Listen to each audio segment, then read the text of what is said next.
নিরপেক্ষ নির্বাচনের দাবিতে আমরা লড়াই করেছি।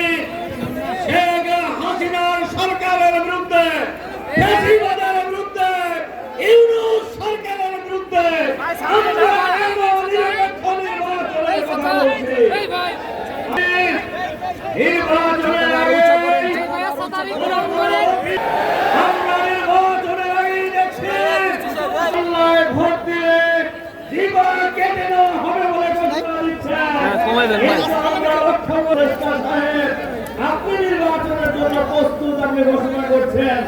এখনো এই জীবন কেটে নেওয়ার এই সন্ত্রাসী এখনো কেন গ্রেফতার করতে পারেন নাই? আপনি কোন দলের কাজ করছেন সরকারের থেকে? আপনি কোন দলের পক্ষে কাজ করছেন? এই জাতি আপনার কাছে জানতে চায়। আপনারা নিরপেক্ষ সরকার, অন্তর্বর্তীকালীন সরকার, আপনারা ক্ষমতায় বসেন নাই। ওই হাজার মানুষের জীবনের বিনিময়ে, হাজার হাজার মানুষের রক্তের বিনিময়ে, লক্ষ লক্ষ মানুষের ত্যাগ এবং কোরবানির বিনিময়ে ফ্যাসিবাদ মুক্ত বাংলাদেশে একটি নিরপেক্ষ নির্বাচনের জন্য, গ্রহণযোগ্য নির্বাচনের জন্য, গণহত্যার বিচারের জন্য, লেভেল প্লেইং ফিল্ড তৈরি করার জন্য, জুলাই সনদ ঘোষণার জন্য, জুলাই সনদকে আইনি ভিত্তি দেওয়ার জন্য, সংবিধানে সংযোজনের জন্য আপনাদেরকে ক্ষমতায় বসানো হয়েছে।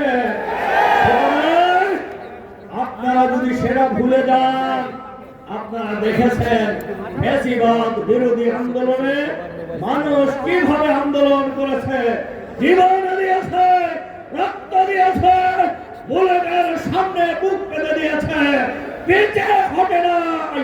সুতরাং আপনাদেরকে ভালোভাবেই মনে রাখতে হবে, জনগণের সাথে তামাশা করলে, জনগণের মতের বাইরে কোনো কাজ করলে জনগণ এরা বরদাস্ত করবে না। আমাদের নেতারা বলেছেন, আমরা আগেই বলেছি, সুষ্ঠু নির্বাচনের জন্য পিআর পদ্ধতি চালু করতে হবে। এটা বাংলাদেশের জনগণের দাবি, এটা বাংলাদেশের মানুষের অভিপ্রায়, ভোটারদের অভিপ্রায়, ভোটারদের দাবি। পিআর পদ্ধতি চালু হলে জনগণের ভোটাধিকার নিশ্চিত করা যাবে। আর নিরপেক্ষ নির্বাচনের বাইরে গণ নির্বাচন, হাসিনা মার্কা নির্বাচন, খুদা মার্কা নির্বাচন বাংলাদেশের মানুষ আর করতে দেবে না। বাংলাদেশে এজন্য এই জামাতের পক্ষ থেকে